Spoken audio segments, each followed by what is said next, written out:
आपलं कोकण, आपलं शहर, आपलं गाव आज कचऱ्यात डुबतोय.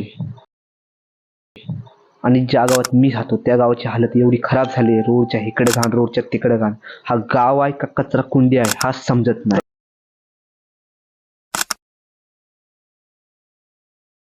काय उरलं तिथं फक्त आणि फक्त कचऱ्याचा ढीग झालाय. दुसरी दिल्ली आपले शहर बनत चाललंय. मी हे असंच सांगत नाही, कारण तुम्ही हा क्लिप बघा, तुम्हाला समजेल.